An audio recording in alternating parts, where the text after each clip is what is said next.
First question कह रहा है कि metallic wire has a resistance of 1.1 ohm at 20 degree Celsius. ठीक है, तो 1.1 ohm at 20 degree Celsius and resistance of 1.7 ohm at 100 degree Celsius। दो टेम्परेचर आपको दे रखा है, एक 20 डिग्री सेल्सियस और एक 100 degree Celsius. Then find the temperature coefficient of resistance of the metal. ठीक है, तो टेम्परेचर कोफिशिएंट बोले तो अल्फा आपको पूछ रहा है। ठीक, तो कौन सा फॉर्मूला सुटेबल है इसके लिए, क्या होना चाहिए इसमें?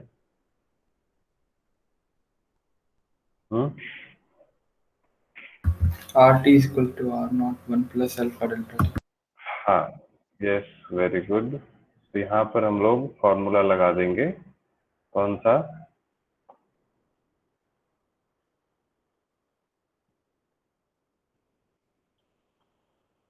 RT equals to R naught into 1 plus alpha और डेल्टा टी। तो डेल्टा टी बोले तो T minus T not. Okay, तो यहाँ से हम लोगों को क्वेश्चन में पूछा क्या है आपसे?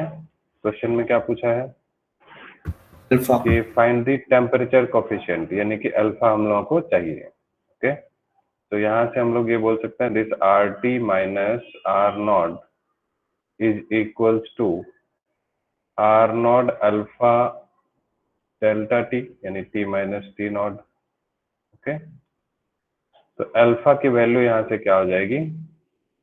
Are T minus R not divided by, है ना, ये अल्फा को छोड़ दीजिए, बाकी सबको उधर लेके चले जाइए, तो यानी कौन बचा? R naught into T minus T naught. Simple है।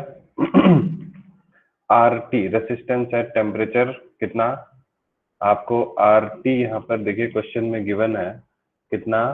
1.7 ओम, है ना, 100 डिग्री सेल्सियस पे, और 1.1 ओम 20 डिग्री सेल्सियस पे। ठीक है, समझ गए? तो यहाँ से हम लोग पुट कर देते हैं, आर टी आपको बोल रहा है 1.7 ओम, और आर नॉट यानी कि 20 डिग्री सेल्सियस पे 1.1 ओम, और डिवाइडेड बाई, है ना, आर नॉट आपका अगेन 1.1, और टेम्परेचर, फाइनल टेम्परेचर 100 और minus 20।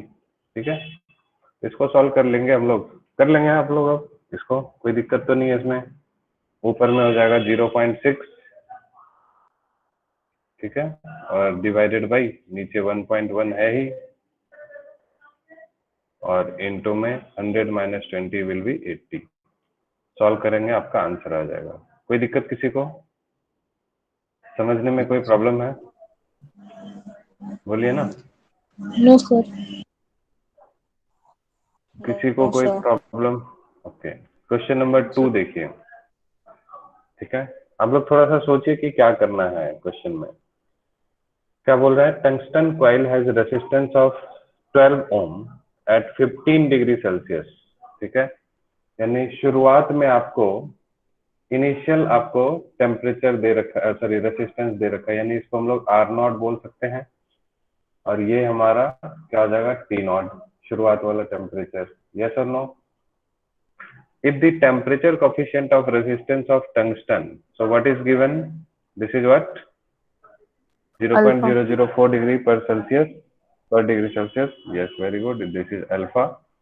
So you have to calculate the resistance of coil at 80 degree celsius.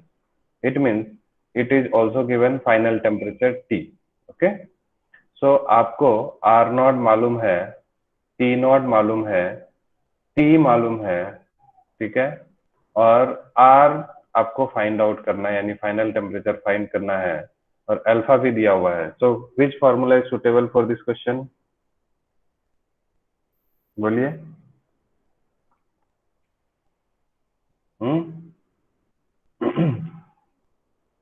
अरे नहीं मालूम? RT is equal to R देखिए नॉट। शुरू के, देखिए हाँ, वही फॉर्मूला लगना है।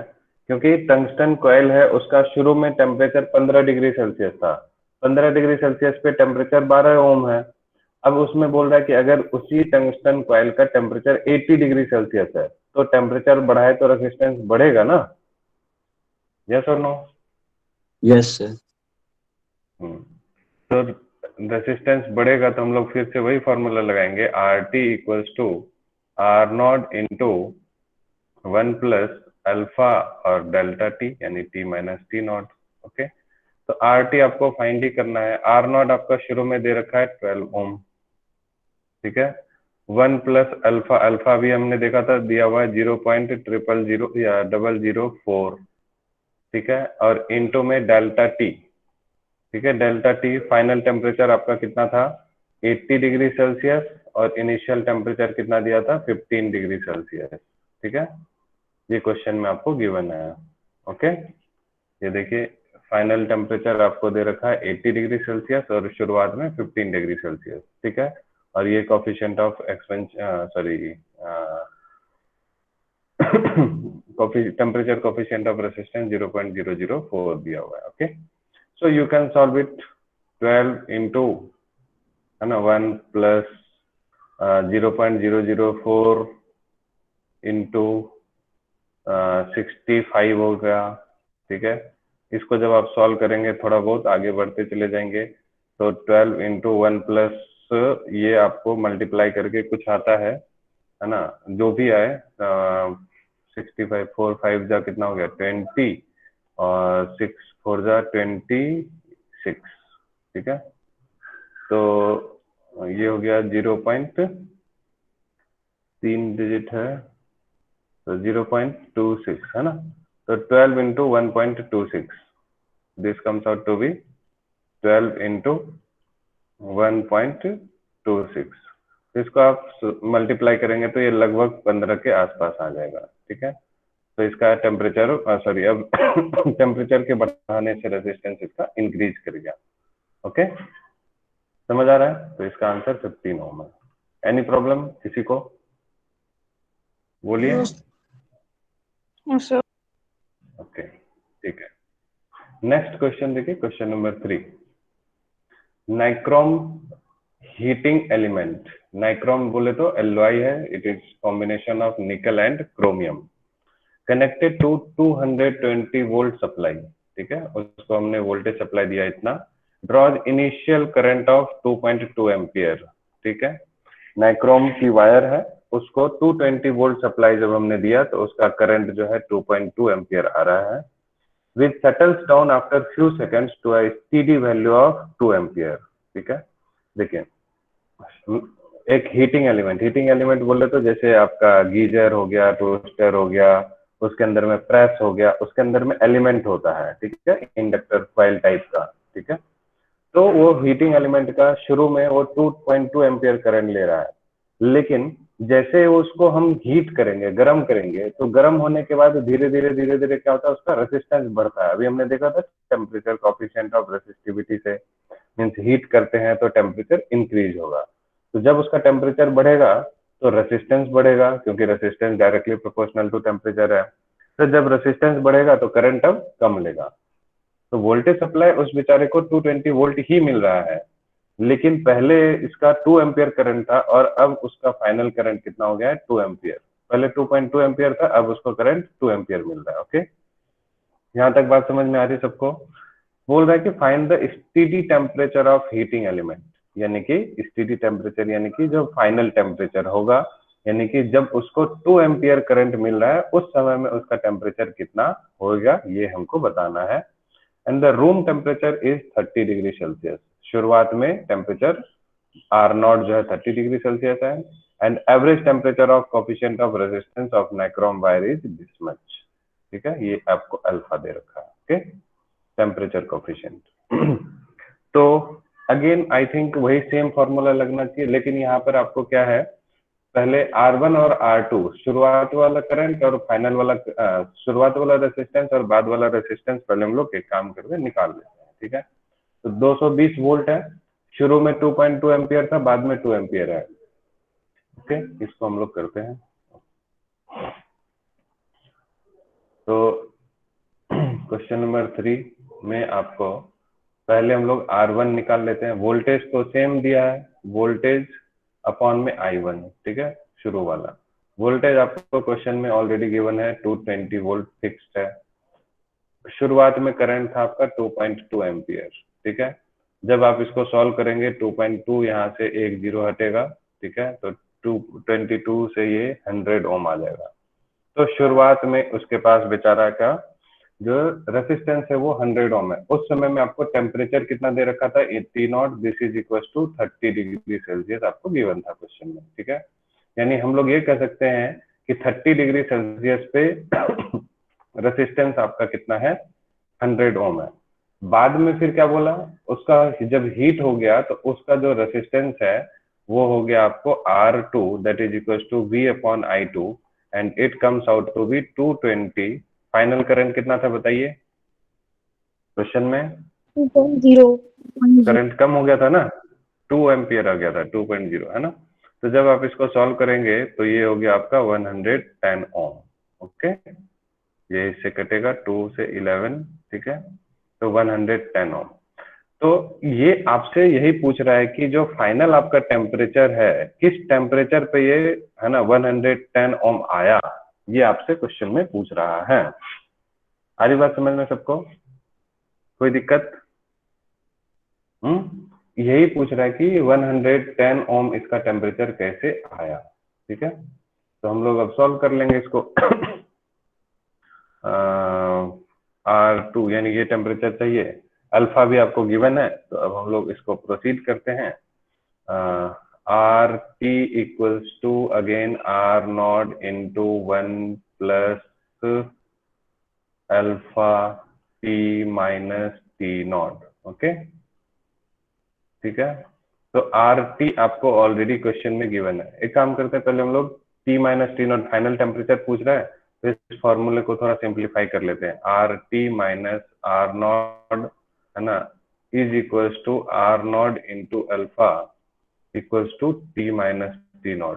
यहाँ तक में किसी को कोई प्रॉब्लम है तो बोलिए, क्या हम लोग ऐसा लिख सकते हैं इस फॉर्मूले को? ये R0 उधर चले जाएगा, फिर R0 इंटू अल्फा यहाँ पर डिवाइड में आ जाएगा और T माइनस T0 बचे रहेगा। इसमें कोई कंफ्यूजन है किसी को? ये फॉर्मूला कैसे लाया हमने? सर अगर ऊपर वाली स्टेप ना लिखे और डायरेक्ट मतलब सिंप्लीफाई लिख दिए चलेगा मतलब चलेगा चलेगा। मैं तो इसलिए आपको कर रहा हूँ, अभी आपका लर्निंग स्टेज है, ठीक है। मेरे को तो ये सब दिमाग में फॉर्मूला हर तरह से रटा हुआ है ना, बट आप लोग क्या है लर्निंग में है, तो ये फॉर्मूला पहले मैंने लिखा, फिर आप यहाँ से कंपेयर करके इसको बना सकते हैं। अगर आपको मालूम है तो डायरेक्टली लिख सकते हैं, कोई इश्यू नहीं है उसमें, ठीक है, समझ गए? यस अब देखिए RT फाइनल टेम्परेचर आपका रेसिस्टेंस कितना आ गया था, 110 ओम। शुरू में कितना था रेसिस्टेंस, जब करंट 2.2 था तो 100 ओम। उसके बाद R0 आपका कितना है, 100 ओम। अल्फा अल्फा इस क्वेश्चन में कितना दिया था उसको देख लेते हैं, 1.7 इंटू 10 की पावर माइनस 4, ओके। तो it comes out to be 1.7 into 10 raise to minus 4, okay. और ये जो है इक्वल्स टू फाइनल टेम्परेचर हम लोगों को चाहिए, और इनिशियल टेम्परेचर आपको गिवन था 30 degree Celsius that is room temperature, ठीक है। अब इसको आप सॉल्व करेंगे, तो ये हो गया यहाँ पर 10 और ये 100। इसको सॉल्व करते करते, ठीक है, करके दिखाऊं कि? देखिए ऊपर में कितना है, 100 माइनस 110 माइनस 10 100, तो ये कितना आ जाएगा, 10 आ जाएगा, ठीक है। अब इस 10 से ये 100 कैंसिल आउट हो जाएगा। अब ये 1.7 इंटू 10 करेंगे तो ये कितना हो जाएगा, 17, ठीक है। और ये 10 की पावर माइनस 4 कहाँ चले जाएगा, ऊपर, ठीक है।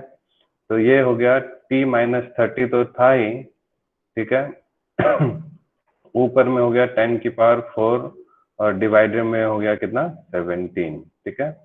तो 10 की पावर 4 बोले तो 1 2 3 4, ठीक है, डिवाइडेड बाई 17। अब 17 से इसको डिवाइड कीजिए, 17 5 जा पहले आएगा 85, ठीक है।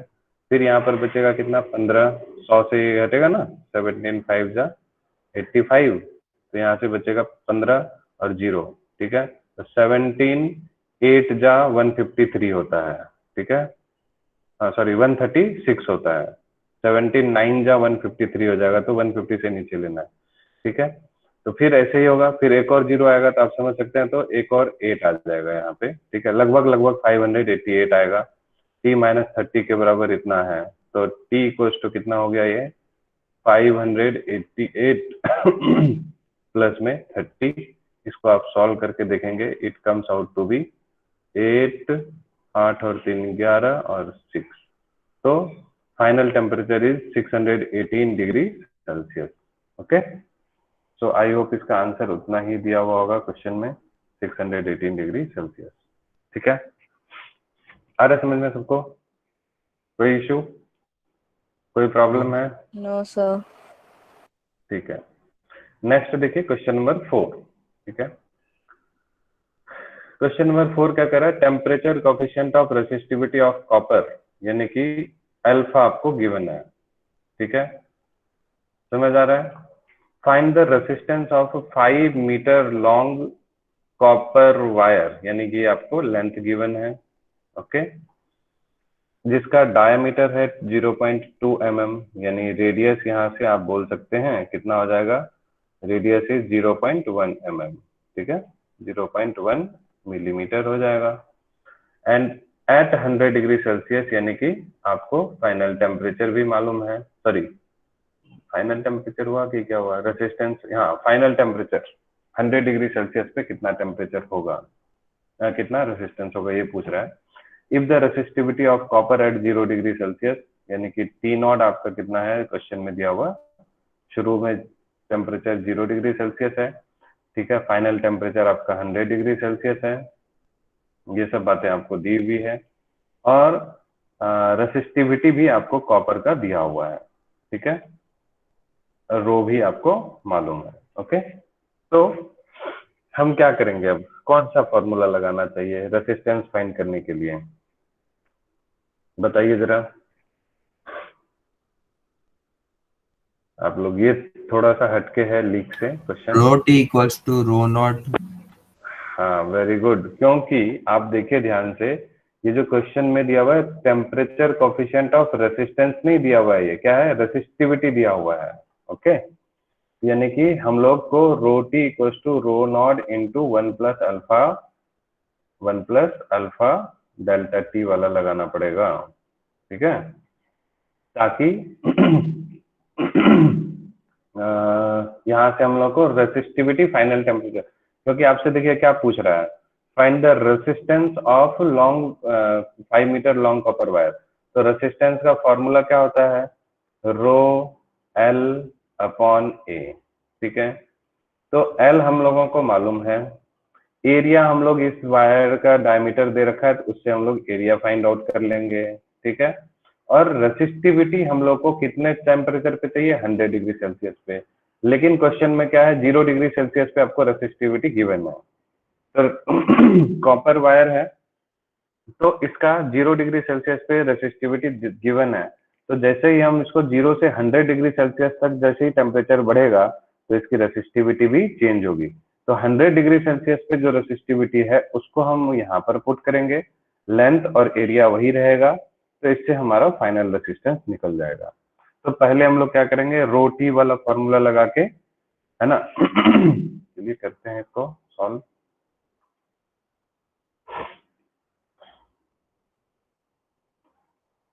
क्वेश्चन नंबर 4 हम लोग करते हैं, rho T equals to rho naught into 1 plus, ठीक है, alpha delta T, T minus T not, okay.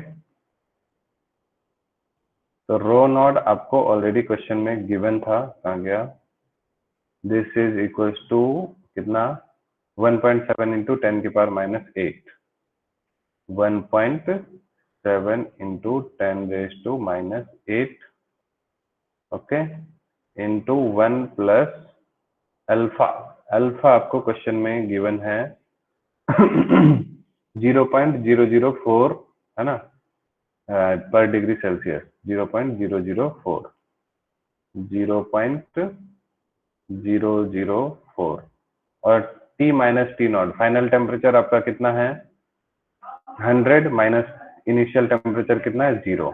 Okay, समझ आ रहा है सबको, कोई दिक्कत तो नहीं हो रही है? So this comes out to be 1.7 into 10⁻⁻8। Okay, into में 1। अब इसको देखिए, इन दोनों को मल्टीप्लाई कीजिए, तो यहाँ से 0.004 से 2 जीरो तो हट जाएगा ये, है ना, तो ये क्या बचेगा 1.04 बचेगा। समझ ही नहीं आ रहा किसी को? 0.004 में, है ना, हम इसको जब मल्टीप्लाई करेंगे तो 0.4 बचेगा कि नहीं? बोलिए। Yes, sir. ठीक है, अब ये देखिए 1.4 इंटू 1.7, 1.7 इंटू 1.4 इंटू 10⁻⁻8। ठीक है, तो इसको जब आप सॉल्व करते हैं तो 17 4 जा कितना हो गया 60, 17 4 जा कितना होता है 68 ना, 28. 28 68 68 होगा, तो बचेगा यहाँ पर 6 और 16 1 जा 16 और 6 23। ठीक है, और 2 डिजिट के बाद डेसिमल, तो यहाँ पर 2.38 इंटू 10⁻⁻8। ठीक है, ये आपका ओम मीटर हो गया रेसिस्टिविटी। ओके, कितने डिग्री सेल्सियस पे 100 डिग्री सेल्सियस पे आपको रेसिस्टिविटी मिल गया। ओके, है ना, माइक ऑफ कर लीजिए, इसका है माइक ऑन प्लीज। ठीक है, 100 डिग्री सेल्सियस पे आपको रेसिस्टिविटी मिल गई। ओके, अब हम लोग क्या करेंगे, फाइनल जो क्वेश्चन आपको मांग रहा था, रेसिस्टेंस चाहिए। So resistance is equal to rho L upon A. Okay, अभी हमारा रो आ गया कितना, अभी हमने देखा था 2.38 इंटू 10⁻⁻8 इंटू लेंथ आपको क्वेश्चन में दिया हुआ है कितना 5 मीटर लॉन्ग वायर, और अपॉन में एरिया, एरिया की जगह पे हमारा क्या होगा पाई आर स्क्वायर, क्योंकि वायर का डायमीटर आपको दिया हुआ है तो रेडियस हम लोग निकाल लेंगे। तो 3 इसको हम लोग यहाँ लिख देते हैं 3.14 इंटू आर रेडियस, क्योंकि डायमीटर आपको कितना दिया हुआ था क्वेश्चन में 0.2 मिलीमीटर, है ना।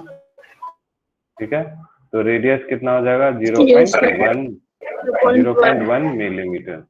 ठीक है, तो 0.1 मिलीमीटर को मीटर में चेंज करने के लिए क्या करेंगे हम लोग 10⁻⁻3 लिखेंगे। ठीक है, और इसका होल स्क्वायर कर देंगे। ओके, समझ गए? तो आई थिंक अब यहाँ से आप लोग सॉल्व कर लेंगे, कि ये भी करके दिखाऊं? करके दिखाता हूँ, चलिए। तो 2.38 और 3.14 दोनों का डेसिमल बराबर बराबर है, 2 डिजिट तो हटा देते हैं इसको। 238 डिवाइडेड बाय 314 इनटू में यहाँ पर कितना हो गया 5 ऊपर में, और नीचे में देखिए कितना हो गया, ये 0.01 का होल स्क्वायर है, तो it comes out to be 0.01। ठीक है, 0.01. ऊपर में देखिए 10⁻⁻8 है। ठीक है, और नीचे में 10⁻⁻3 का होल स्क्वायर है, तो 10⁻⁻3 into 10⁻⁻3 it comes out to be 10⁻⁻6। Mic किसका ये बार बार डिस्टर्ब कर रहा है, आप माइक ऑफ कर लीजिए। ठीक है, अब 238 इंटू 5 से इसको मल्टीप्लाई कर दीजिए, 5 8 जा कितना हो गया 5 8 जा 40, 5 3 जा 15 और 4 19, और 5 2 जा 10, और 19 का 1 बचा था 11। ठीक है, डिवाइडेड बाय कितना 314। ठीक है, डिवाइडेड बाय 314, और ये हो जाएगा 10⁻⁻8, और ऊपर हो जाएगा 10⁻⁻8 और +6 हो जाएगा तो 10⁻⁻2, और डिवाइडेड बाय 0.01 है, तो ये ऊपर जाएगा तो 100 से मल्टीप्लाई हो जाएगा। तो अब आप ध्यान से देखेंगे ये 100 और 10⁻⁻2 खत्म ही हो गया। अब बचेगा क्या आपका सिर्फ 1190 अपॉन 314, ये बच रहा आपका 1190 अपॉन 314। तो अब आप इसको अगर देखेंगे 3 4 जा 12, 400 के आसपास या उससे नीचे होना चाहिए, तो 300 समथिंग होगा। इसको आप डिवाइड करके देखिएगा, आंसर में कितना दे रखा है 3.8 ओम। ठीक है, 300 नहीं, सॉरी मैं बोल दिया यहाँ पे, ये 300 है, ये 1200 है लगभग। इसको मान लीजिए 300, इसको मान लीजिए 1200, तो लगभग ये कटेगा तो 4 टाइम्स होना चाहिए, लेकिन थोड़ा सा उससे कम होगा, तो आंसर में दे रखा है कितना 3.8 ohm. So this is the final answer. Okay, समझ आ रहा है सबको? कोई प्रॉब्लम? Yes sir. ठीक है ना, कोई दिक्कत तो नहीं किसी को सॉल्व करने में? इस टाइप के क्वेश्चंस अगर आपको आता है No, कभी, sir. हर मैंने 4 क्वेश्चन दिए हैं, चारों अलग अलग तरीके के थे, सब में अलग अलग कॉन्सेप्ट था। ठीक है, अब आप लोग कर सकते हैं ना ऐसे क्वेश्चन? Yes sir. कोई दिक्कत? ठीक है, चलिए फिर हम लोग इसको फिनिश करते हैं। नेक्स्ट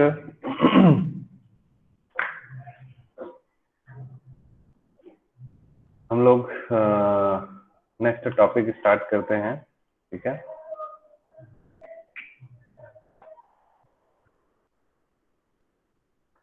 इसके बाद आपको ये भी था क्वेश्चन जो है आपको कौन कौन सा करना है।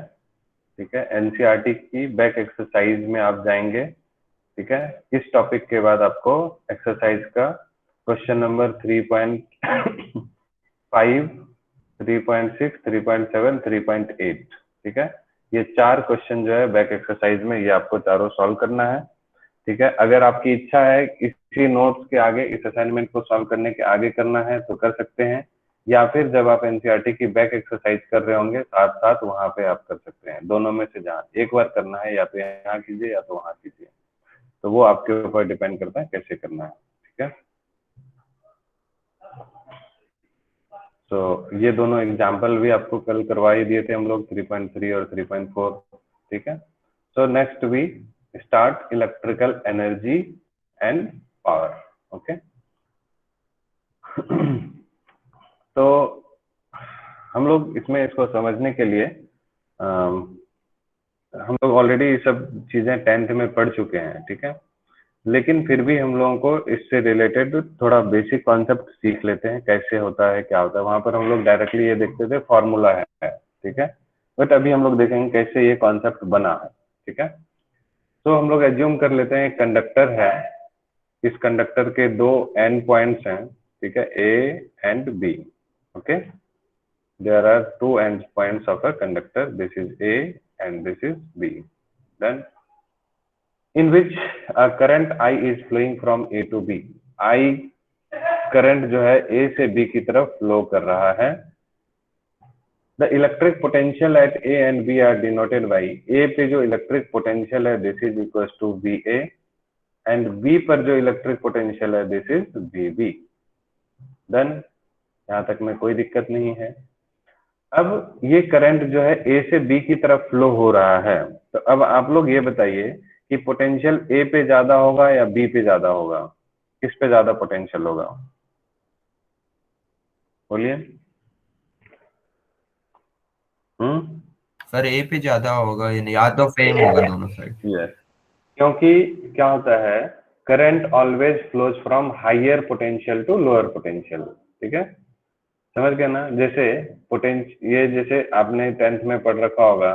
ठीक है, पोटेंशियल डिफरेंस, करंट कैसे फ्लो होता है। मान लीजिए जैसे सपोज ये एक पानी का टंकी है। ठीक है, इसमें पानी इतना भरा हुआ है, ठीक, और इसमें जो है पानी इतना भरा हुआ है।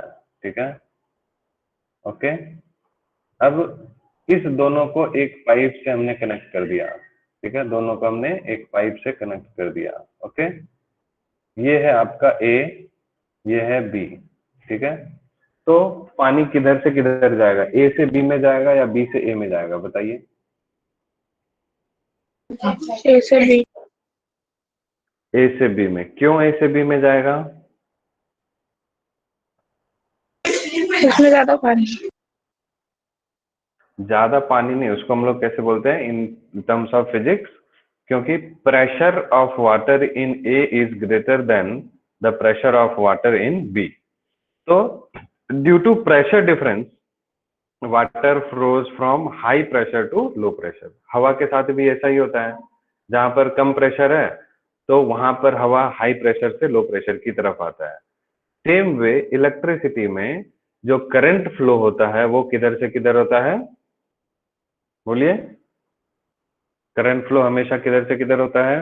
High high to High. लो।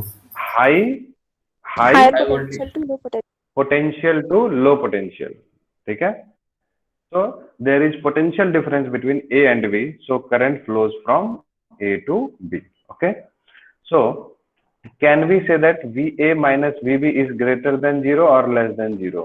क्या होना चाहिए बताइए? VA minus VB is greater than 0 or less than 0? कौन सा सही है? अरे कैसे बोल, सब चुप बैठे हैं। अभी क्या बोला? ए का पोटेंशियल ज्यादा है बी से, तो ये बड़ा है कि छोटा है? वीए बड़ा है या छोटा है? बड़ा बड़ा है। बड़ा है। और वीबी क्या है? छोटा है। तो बड़े में से छोटे को माइनस करते हैं तो पॉजिटिव वैल्यू आती है कि नेगेटिव आती है? Positive. positive. Positive. So can we say that VA minus VB is greater than 0? Yes और नो? Yes, sir. ठीक है। अब देखिए आप यहाँ से कि ये जो है करंट है ना, डेल्टा टी टाइम में कितना अमाउंट ऑफ करंट फ्लो हो रहा होगा, सॉरी कितना अमाउंट ऑफ चार्ज फ्लो हो रहा होगा।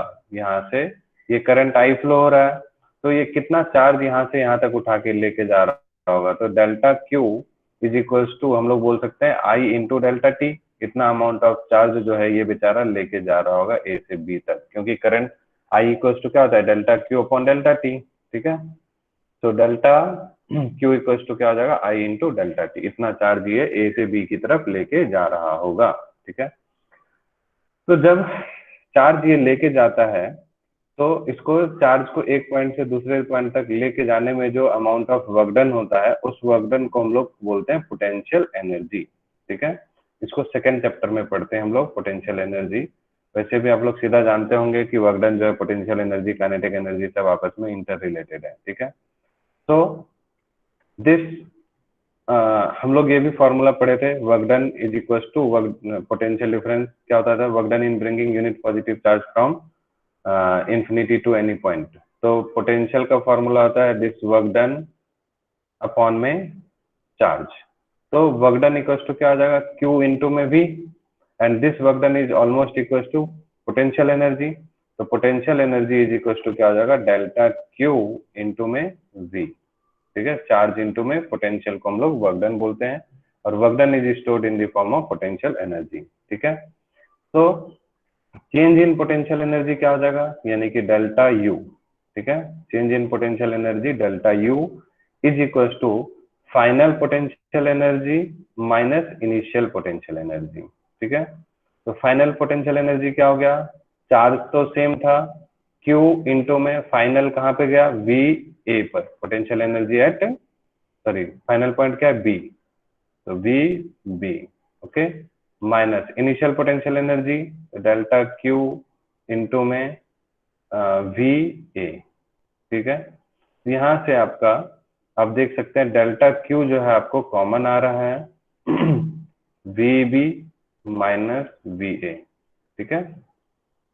आई होप कि आप लोगों को समझ में नहीं आ रहा है, सब शांत शांत बैठे हुए हैं। आ रहा है? सबको समझ में आ रहा है? किसी को नहीं आ रहा है तो बोलिए। ठीक है, Yes, sir. Okay, very good. आ रहा है ना? ठीक है। सो अब ये देखिए डेल्टा क्यू, अब VB माइनस VA पॉजिटिव होगा या नेगेटिव होगा? VB माइनस VA पॉजिटिव होगा या नेगेटिव होगा? नेगेटिव, क्योंकि VA माइनस VB जो है वो पॉजिटिव है। तो ये VB छोटा है, VA बड़ा है, तो ये चीज जो है डेल्टा क्यू इंटू इतना, ये जो है आपको यानी चेंज इन पोटेंशियल एनर्जी जो होगी वो नेगेटिव आएगी, ओके। कोई प्रॉब्लम है किसी को यहाँ तक में? No, sir. ये आपका आ जाता है कितना? डेल्टा क्यू, ठीक है, की जगह पे हमने क्या लिख दिया? डेल्टा क्यू की जगह पे क्या लिख दिया? आई इंटू डेल्टा टी और इनटू में VB माइनस VA, ठीक है, ये हमने लिख दिया। ये आपका चेंज इन पोटेंशियल एनर्जी, ठीक है। ओके, यहाँ तक हो गया। तो उसी को यहाँ लिखा है, ठीक है, change in potential energy equals to minus I into delta T into V that is less than 0, ठीक है। आई डेल्टा टी और VB माइनस VA को V लिख दिया, दैट इज इक्वल्स टू, है ना, VB माइनस VA को कुछ लिख दिया है एक वैल्यू दैट इज V के बराबर। ओके, चेंज इन पोटेंशियल की जगह पे V लिख दिया। अब क्या बोल रहा है, यहाँ तक हमारा हो गया। If charges moved without collision through a conductor, मान लीजिए अगर चार्ज मूव कर रहा था इस कंडक्टर के अंदर में बिना किसी कोलिजन के, तो there kinetic energy would also change so that the total energy is unchanged. जब ये देखिए, law of conservation of energy हर जगह पर वैलिड है। कंडक्टर के अंदर में इलेक्ट्रॉन्स मूव कर रहे हैं, तो उसमें एक जगह से दूसरी जगह तक लेके जाने में उसको कुछ ना कुछ पोटेंशियल एनर्जी होता है। फिर अब उसको पोटेंशियल एनर्जी, अब उसके अंदर में स्पीड है, तो इसलिए उसके अंदर में काइनेटिक एनर्जी भी होगी। तो अब अगर पोटेंशियल एनर्जी, आप देख सकते हैं, ध्यान से इस बात को समझ सकते हैं, पोटेंशियल एनर्जी जो है वो change in potential energy negative आई है, यानी कि नेगेटिव आने का मतलब है इसका फाइनल पोटेंशियल एनर्जी कम आया होगा, इनिशियल पोटेंशियल एनर्जी ज्यादा होगा, तब ना फाइनल में से इनिशियल को माइनस करेंगे तो ये लेस देन 0 नेगेटिव में कब होगा, जब बाद वाला कम हो, शुरू वाला ज्यादा हो, तभी तो नेगेटिव होगा। यानी हम ये कह सकते हैं, जब इस चार्ज को ये उठा के यहाँ से यहाँ तक A से B की तरफ लेके जा रहा था, तो इस बेचारे की पोटेंशियल एनर्जी कम हो रही है, ठीक है। आप ऑब्वियसली समझ सकते हैं, क्योंकि ये बेचारा जब इधर से इधर जा रहा होगा तो ये मोशन में है, तो काइनेटिक एनर्जी इसकी बढ़ेगी, क्योंकि हाई पोटेंशियल से लो पोटेंशियल की तरफ जा रहा है, तो काइनेटिक एनर्जी इसकी बढ़ेगी और पोटेंशियल एनर्जी कम होगी। सो अब हम लोग law of conservation of energy अगर लगाएं ताकि टोटल एनर्जी जो है वो कंजर्व्ड रहे, हम लोग ये बोल सकते हैं जो चेंज इन काइनेटिक एनर्जी है that is equal to minus times change in potential energy. Okay, so minus IV delta T comes out to be plus IV delta T, then this is change in kinetic energy and is positive, क्योंकि kinetic energy जो होता है that is half mv square, ये हमेशा positive होता है, कभी भी नेगेटिव नहीं हो सकता। वेलोसिटी हमेशा, वेलोसिटी का स्क्वायर पॉजिटिव, मास हमेशा positive, so kinetic energy is also always positive. Okay, so we can say that this potential energy, this kinetic energy is greater than 0, ठीक है। यानी ये सब हुआ कैसे, ये सब जो है जब इलेक्ट्रॉन्स कुछ ड्रिफ्ट वेलोसिटी से मूव कर रहा होगा, उसके अंदर में थोड़ा सा उसका एक्सेलरेशन होगा, कोलिजन विद आयंस होगा, ठीक है, यही सब बातें इसके अंदर में यहाँ से यहाँ तक लिखी हुई है, ठीक है। उसकी वजह से थोड़ा सा कंडक्टर जो है वो हीट अप हो जाएगा, ठीक है, और हीट होने की वजह से energy dissipate as a heat in the conductor during time interval delta T. So this kinetic energy, change in kinetic energy can be written as work done. This work done equals to IV delta T. Okay, अब आप यहाँ से देखिए, this delta W और ये जो delta T है वो इधर ले आइए इसको, है ना, डेल्टा T को इधर ले आइए, तो वहां पर क्या बच जाता है, V इंटू I बच जाता है। और ये क्या है टर्म आपका, rate of work done, work done upon में टाइम क्या है, रेट ऑफ वर्क डन, और इसी को क्या बोलते हैं, रेट ऑफ वर्क डन को क्या बोलते हैं बताइए। जय माता दी। Rate of doing work is called energy, power, power होता है ना, rate of ability to do work is called energy, rate of doing work is called power. Power, ठीक है, 9th में भी पढ़ा है, 11th में भी लास्ट ईयर पढ़ा है। पावर में 3 तरह से बताया था, average power, instantaneous power. Power क्या था, वर्क डन अपॉन टाइम नहीं था, भूल गए क्या सब?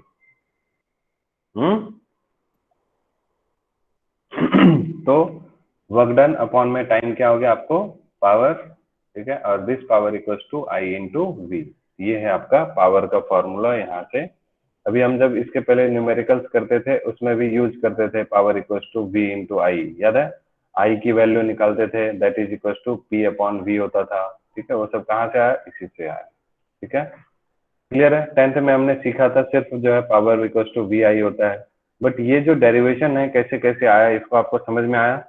स्टेप वाइज कैसे कैसे इसको हमने लिखा। Yes sir. अब यहाँ पर v की जगह पे आई आर रख देंगे, तो i इंटू आई, तो आई स्क्वायर हो गया r, ठीक है। तो एक फॉर्मूला आपका पावर का ये भी हो गया, समझ गए। देखिए पावर इक्वल्स टू आपका आया एक फॉर्मूला v इंटू आई। अब v की जगह पे हम लोग क्या जानते हैं, i इंटू आर जानते हैं, और इंटू में i ऑलरेडी है, ठीक है। ओम्स लॉ होता है ना, v equals to I R. Yes, sir. तो ये क्या बन गया, power equals to I square into R. R. Clear है। तो ये हो गया हमारा फॉर्मूला पावर का। फिर एक और फॉर्मूला हम लोग यहाँ से बना लेते हैं, power equals to v into I होता है, ठीक है। और v को हम लोग रहने देते हैं इस बार, अब i को चेंज करते हैं, तो i इक्वल्स टू क्या हो जाएगा, v अपॉन आर V हो upon जाएगा, R. क्योंकि v इक्वल्स टू क्या है, i इंटू आर है, ठीक है। ठीक, तो i इक्वल्स टू क्या हो जाएगा, v अपॉन आर। तो v इंटू v क्या हो गया, v स्क्वायर अपॉन में Upon r, R. ठीक है। तो दिस पावर का फॉर्मूला आपका क्या हो गया, v स्क्वायर अपॉन आर। तो आप देख सकते हैं यहाँ से पावर के 3 फॉर्मूले हो गए, power equals to v into I, उसके बाद this is equals to I square into R, and उसके बाद v square upon Square upon R. R. और ये जो था आपका किसके बराबर था, वर्क डन अपॉन टाइम के बराबर था। अगर आप डेल्टा लगाना चाहें तो वो भी लगा सकते हैं, delta work done upon delta time. So all these formulas are associated with power. Okay, आ रही बात समझ में सबको, कोई इश्यू कोई दिक्कत यहाँ तक में? ठीक है, चलिए। अब उसके बाद यहाँ पर एक और चीज एनसीईआरटी में थोड़ा सा हाईलाइट करके दिया हुआ है, ठीक है, कि जब आप यहाँ से यहाँ तक ये सब पूरा आप पढ़िएगा, इसको मैं भी समझा दे रहा हूँ, थीम इसका बता दे रहा हूँ क्या क्या है इसमें दिया हुआ। कहता है कि जहां पर आपका पावर हाउस है, पावर प्लांट है, ठीक है, जहां से आपको इलेक्ट्रिसिटी का प्रोडक्शन होता है, ठीक है, यहाँ पर इलेक्ट्रिसिटी प्रोड्यूस हुई, वहां से आपको ट्रांसमिशन लाइन है ना, केबल्स होता है, इन केबल तार के थ्रू आपके गली मोहल्लों और आपके घर तक जो है ये है ना, क्या बोलते हैं इसको, इलेक्ट्रिसिटी पहुंचती है, ठीक है, समझ गए। तो इस बीच में आप समझ सकते हैं कितनी लंबी वायर होगी, तो जितनी लंबी वायर होगी उतना ज्यादा जो है उसका रेसिस्टेंस होगा, और जितना ज्यादा रेसिस्टेंस होगा उतना ज्यादा उसका पावर लॉस होगा, ठीक है। यानी कि बीच में उस करंट को या वोल्टेज को वहां से यहां तक लाने में बहुत ही ज्यादा अमाउंट ऑफ लॉस जो होता है उसका एनर्जी हीट के फॉर्म में हो जाना चाहिए, और होता भी है, ठीक है। तो ये काफी हमारा जो है इलेक्ट्रिकल एनर्जी का वेस्टेज है। तो इसको हम किस तरह से रिड्यूस कर सकते हैं, क्या ऐसा करें कि अधिक से अधिक अमाउंट में ये कम हो जाए, ठीक है। कोई बता सकते हैं इसको क्या करना चाहिए? पर थिकनेस कम करके। थिकनेस कम करोगे तो आपका और रेसिस्टेंस ज्यादा हो जाएगा, ठीक है। थिकनेस बढ़ा देंगे। थिकनेस बढ़ा दोगे तो रेसिस्टेंस कम हो जाएगा, ये बात सही है। थिकनेस तो हमने बढ़ा के हम कितना बढ़ा देंगे, एकदम बहुत ही मोटा थोड़ी रख लेके चलेंगे, एकदम मोटा मोटा तार, ठीक है, एकदम सिलेंडर के जैसा अल्टरनेटिव इतना करंट मोटा का तार। फोर्स यूज करेंगे। अल्टरनेटिंग करंट ही यूज करते हैं, डायरेक्ट करंट कर ही नहीं सकते। डायरेक्ट करंट भाई तू अपने घर से लेके, करंट बढ़ा देंगे। तो अपने घर से अपने पड़ोसी के घर में अगर डायरेक्ट करंट भेजना चाहता है तो देख ले कितनी तार लगेगी और कितना प्रॉब्लम होता है, कितना महंगा पड़ता है, ठीक है। बैटरी वाली जो कनेक्शन होती है ना, वो पूरे घर में लगाने में हालत खराब हो जाती है लोगों को, काफी महंगा होता है और उतना उस एफिशिएंट नहीं होता है। इसलिए जो ट्रांसमिशन कर रहे हैं वो अल्टरनेटिंग करंट ही है, डायरेक्ट करंट कर ही नहीं सकते हैं, ठीक है। तो बताइए।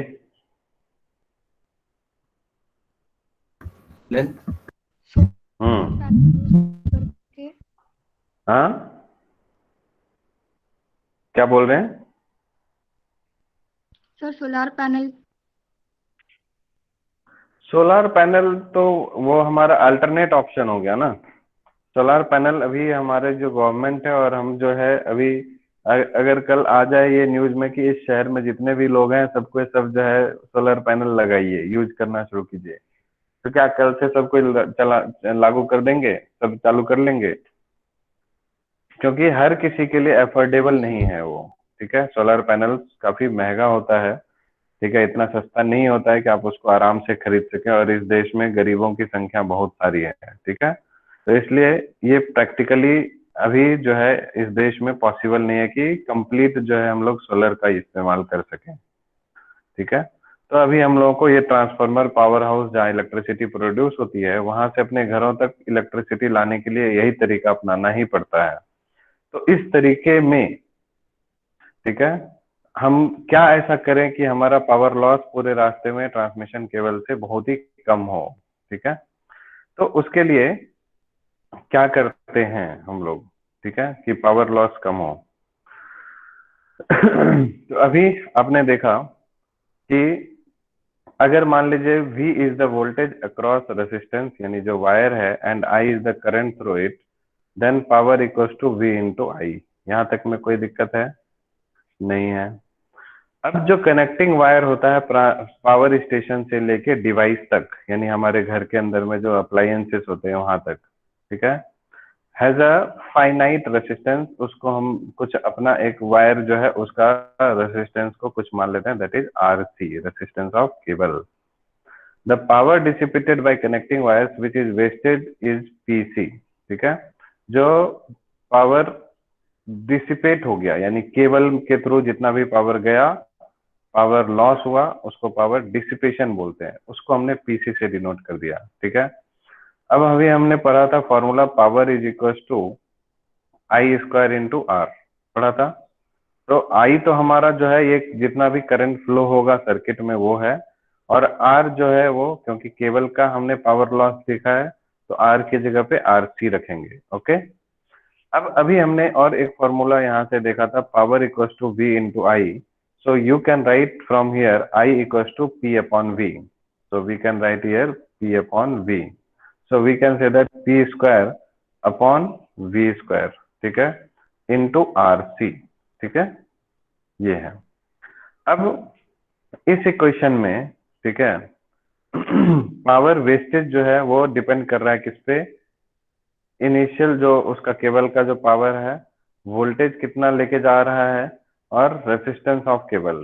तो अभी एक बच्चे ने बोला था सर केबल का जो है ना वायर को मोटा कर दें। तो देखो, मोटा करने का बहुत सारा, अनलिमिटेड मोटा कर सकते हैं, लेकिन आपको बहुत दूर तक लेके जाना है तो कितना मोटा कर पाएंगे आप? उसमें भी तो खर्च पड़ता है, वायर मोटी होती चली जाएगी, बहुत सारा अंदर में कॉइल लपेटेंगे, बहुत बार उसको लपेटना पड़ेगा।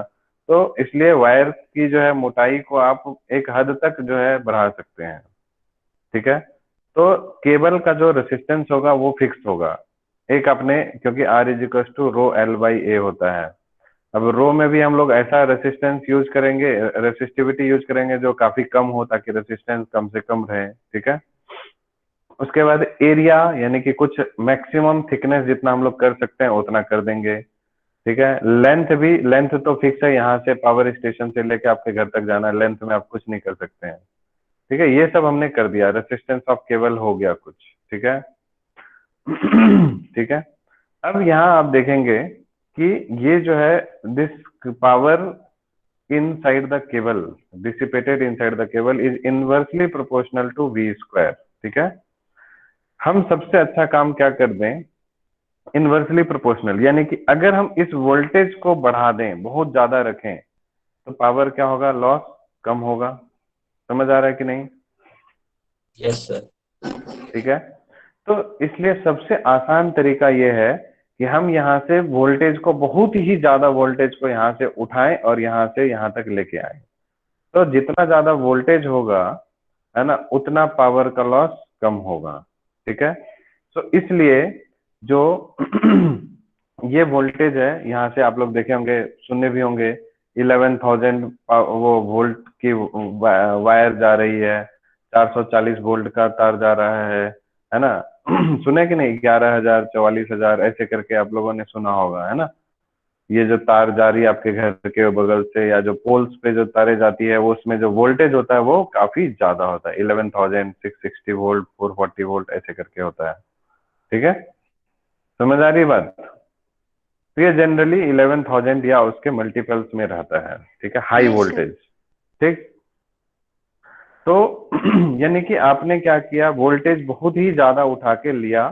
ठीक है, और इस ज्यादा वोल्टेज की वजह से इस जो है पावर लॉस आपका कम हो गया। अब आप बोलेंगे सर ये तो मजाक कर रहे हो आप, 11,000 वोल्ट को वोल्ट वाली तार को आप वहां से लेके आ रहे हो, और हमारे घर में तो जो भी अप्लायंसेस चलता है वो सब के सब की वोल्टेज कितनी होती है, रेटिंग सबकी सब 220 या 230 वोल्ट होती है। चाहे आप घर में एसी यूज कर लीजिए, फ्रिज यूज कर लीजिए, रेफ्रिजरेटर, ठीक है, प्रेस, गीजर, बल्ब, कोई भी डिवाइस आप देखेंगे सब के सब 220 वोल्ट पे ही वर्क करता है या 230 वोल्ट पे वर्क करता है। ठीक है, तो आपको यहाँ से मान लीजिए 11,000 या उससे भी ज्यादा वोल्टेज आ रही है। ठीक है, और घर में आपको चाहिए 220 वोल्ट, तो उसके लिए घर के आसपास आप देखेंगे गली मोहल्ले में ट्रांसफार्मर लगा हुआ होता है। सुना है आपने नाम ट्रांसफार्मर का? Yes, sir. बोलते हैं ना ट्रांसफार्मर फूक गया है, ये हो गया, हो गया है। ठीक है, तो यही ट्रांसफार्मर का काम होता है, ये आपको 11,000 वाली वोल्टेज को कम करके वो 220 वोल्ट में या ऐसे कुछ वोल्ट में रिड्यूस करके फिर आपको घर में सप्लाई करेगा। समझ में आ रहा है? यहाँ से अगर यहीं से सोचिए कि 220 वोल्ट आपको जो घर में चाहिए वहीं से लेके चलता, तो वोल्टेज की वैल्यू बहुत ही कम होती, तो पावर लॉस बहुत ही ज्यादा होता, तो ज्यादातर एनर्जी जो है हीट के फॉर्म में रास्ते में ही खत्म हो जाता। क्लियर है सबको? कोई प्रॉब्लम यहाँ तक समझने में? बोलिए। कोई दिक्कत है? Sir. ठीक है, ठीक है। तो ये सारी बातें थी कॉन्सेप्ट वाली, छोटी छोटी चीजें। आपको ये सब कॉन्सेप्ट आज मैं ज्यादा कुछ पढ़ाया नहीं हूँ, बस ये छोटी बातें थी। ये सब आप लोग 10th में भी पढ़े होंगे, बट कॉन्सेप्चुअली नहीं पढ़े होंगे और ये सब चीज समझ में नहीं आता होगा। आई होप कि आप लोगों का ये सब बेसिक चीज क्लियर हो गया है, और इसलिए आप जब भी ट्रांसफार्मर के पास से गुजरते होंगे, आपके पापा मम्मी या कोई भी बड़े बुजुर्ग आपको बोलते होंगे इसके पास में गुजरो मत, वहां पे खड़े मत रहो, क्योंकि वहां पर बहुत ही ज्यादा हाई वोल्टेज रहता है, और हो सकता है उसकी वजह से इलेक्ट्रिक फील्ड, मैग्नेटिक फील्ड की जनरेशन की वजह से, है ना, आपको शॉक लग सकता है, झटका लग सकता है। ठीक है, so this is the reason for the high voltage danger sign on transmission line, है ना। जहां भी ट्रांसमिशन लाइन केबल जा रहा होता है वहां पर आप वोल्टेज डेंजर साइंस देखेंगे। ठीक है, डेंजर, खतरे का निशान देखते हैं। ठीक है, तो ये सब इसलिए इसको ज्यादातर क्या कहता है, जहां पर पॉपुलेटेड एरिया होता है उससे दूर रखते हैं, थोड़ा एकांत में, दूर दराज में रखते हैं, ताकि कोई उसके संपर्क में ना आ सके। ठीक है, समझ गए? So using electricity at such voltages is not safe, and hence at the other end a device called a transformer lowers the voltage to a value suitable for use। ये सब बातें आपको लिखी हुई है, तो पढ़ लीजिएगा, इतना समझ में आ जाएगा। ठीक है, कोई दिक्कत यहाँ तक समझने में किसी को? No, sir. ठीक है, अब आप ये बताइए, आप अपने मूड के हिसाब से अच्छा इच्छा अनुसार combination of resistors series and parallel है। रेसिस्टर्स इन सीरीज आप जानते हैं, फॉर्मूला इसका क्या होता है, R equal to R1 plus R2 plus R3। ठीक है, और पैरेलल में R3. है ना 1/R1 plus 1/R2 plus 1/R3 ऐसा होता है ये सब। ठीक है, इसको अभी पढ़ने का मूड है या इसको कल पढ़ना है? आप लोग जैसा बोलेंगे वैसा करेंगे। पढ़ा दो सर। ज्यादातर जनसंख्या कौन सी है, पढ़ने वाली या कल पढ़ने वाली? पढ़ने वाली। जल्दी बोलिए।